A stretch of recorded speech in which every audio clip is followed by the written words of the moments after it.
Hey everybody, John the Other here, obviously. And I'm going to start by trying to answer the question, what do I mean by the emerging lawless society? What I mean is, we have until very recently lived in a society that I would characterize as being one under the rule of law, meaning everybody had to follow the same rules, more or less. Now, people are going to object to that black people in black communities were subject to more grievance or more strict or more brutal subjection to the law or to the depredations of the police than white people. That's a fair argument. But I don't want to get too specific, too narrowed down when I'm speaking very broadly about the entirety of Western civilization. We all have to not murder people. We all have to more or less drive the speed limit. There are clearly exceptions. Rich people can get away with more than poor people. White people, in many cases, can get away with more than black people. Female people can get away with way more than male people. But on the large scope of things, we mostly, more or less, lived, until very recently, under the rule of law, meaning there was one set of rules we all had to follow. And this created a high trust society. We all more or less trusted each other to not rob one another randomly, to not shove each other into traffic or onto train tracks, and to not stab, shoot, or variously maim and harm one another. We had a high trust society. When I went out at night, I didn't fear being robbed or murdered or in other ways inconvenienced. Even though I am in the group, the sexual demographic, that is subject to much more of that robbing, murdering, and all that other unpleasant business.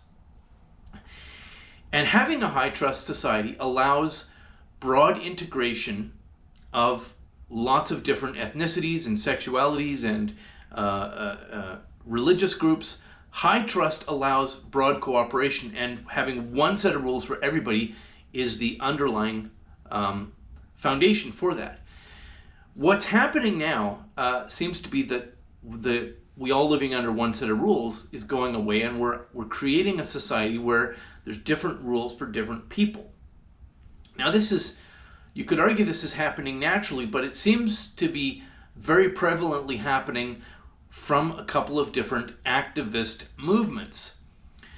Now you might look at Black Lives Matter and the street violence and the murder advocacy and the burning of buildings and violent public rioting as the most obvious example, and we will come to that, but I think the most obvious and significant example of the destruction of we all follow one set of rules is the Me Too, the hashtag Me Too, hashtag Believe All Women movement, which is useful for this discussion because it's a few years old now. We all can see quite clearly what it is. When these things are new, there's a lot of confusion about what they are. When they've been well established, we can all kind of see them. So I'm going to discuss what the hashtag Me Too movement actually is rather than what it claims to be.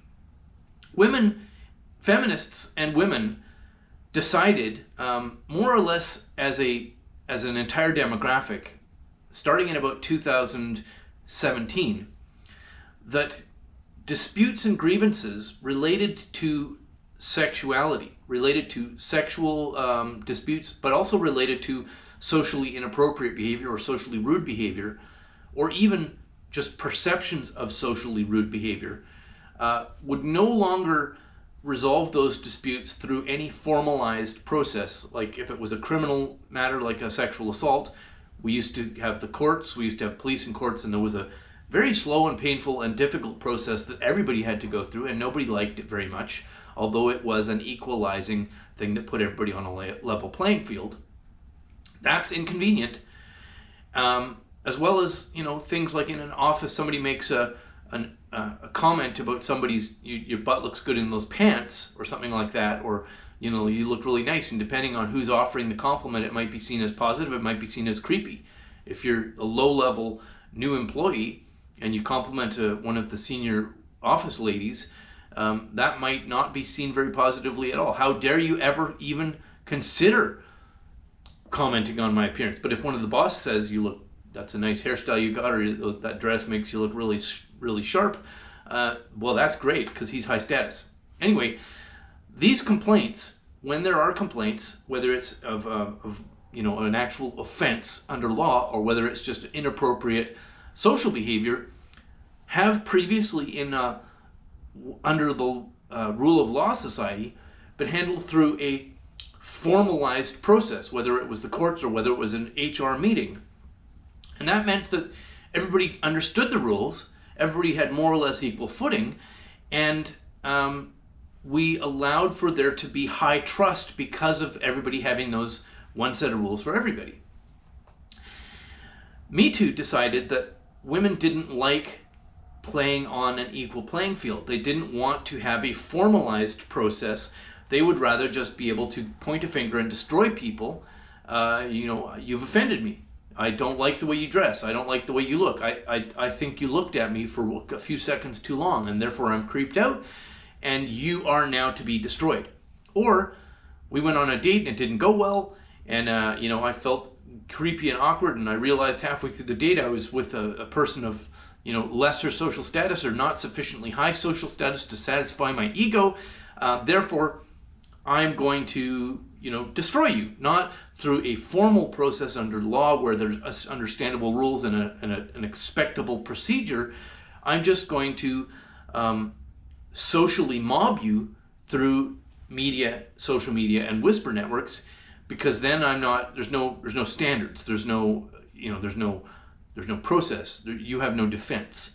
So women decided that they were going to manifest the power to destroy anybody they wanted at any time for any reason under the guise of sexual grievances.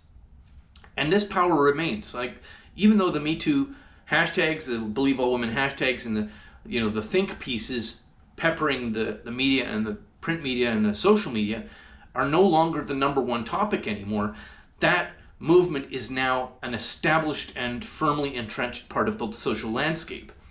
So we have one group which decided we're going to have the power to demolish anybody at any time for any reason, destroy their careers, throw them in the street, make them homeless, make them unable to work in their profession. And that's now, I hate this expression, but that is now normal. That is now a part of the basic landscape. As a consequence, the people outside the power group, which is women, have modified their behavior towards the people in the power group.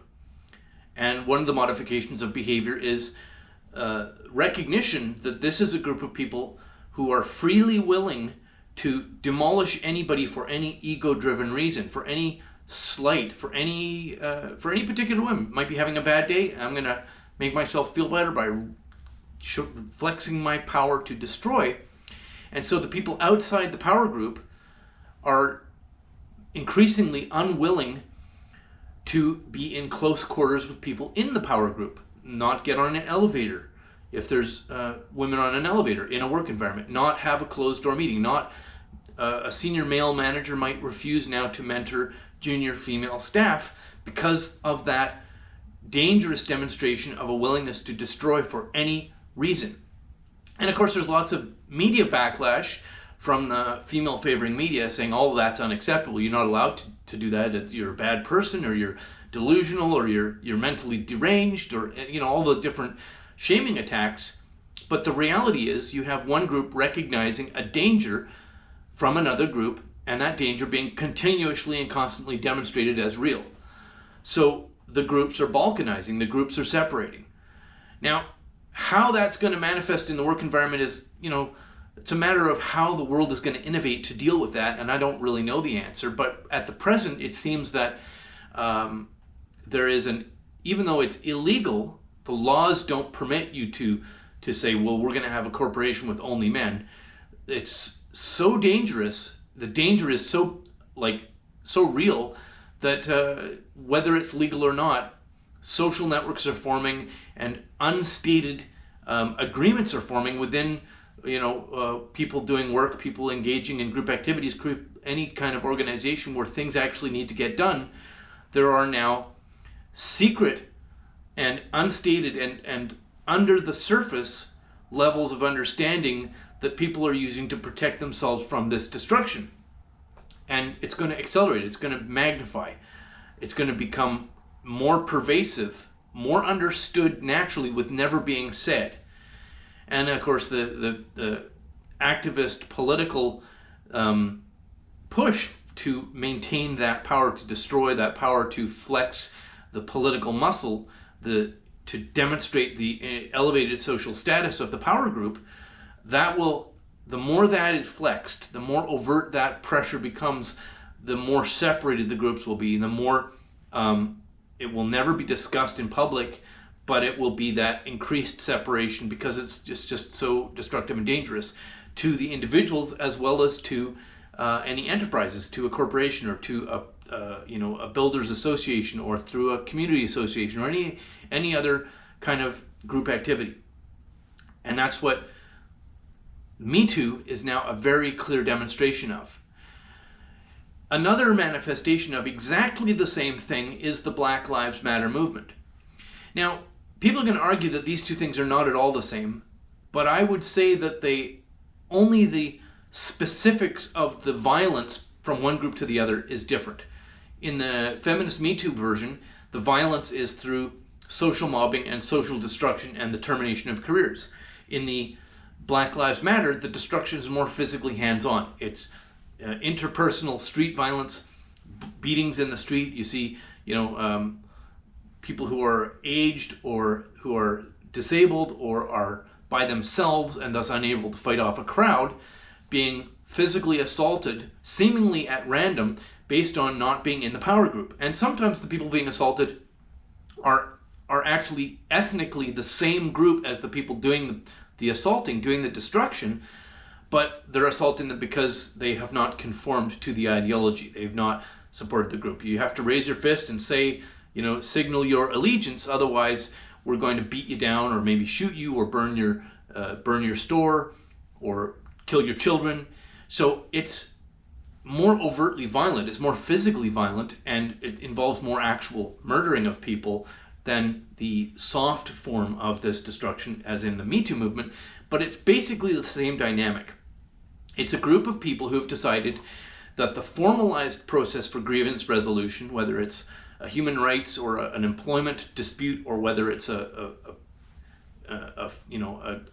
criminal grievance, the formalized, procedural, slow, tedious, and unsatisfactory way that happens under the rule of law is to be discarded, and instead the group is just going to use direct violent action. It's much faster, it's probably much more satisfying, it's quicker, and it also demonstrates, because the rest of society has not quashed it, it now sets up a power dynamic.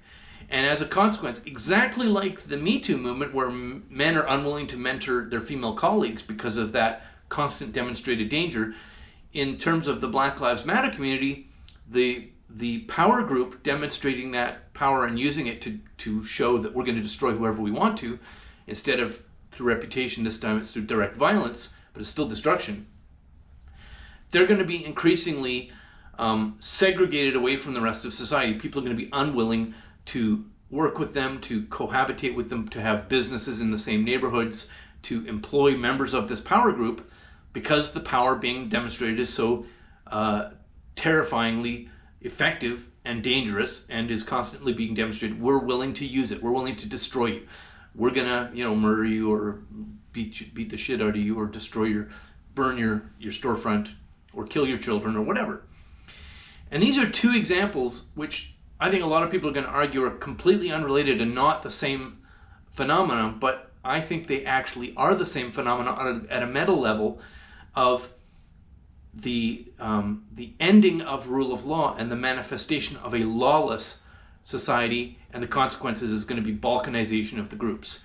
I could say a lot more on this, but the video would run really long, so I'll probably return to this in another video, some of the other features of this.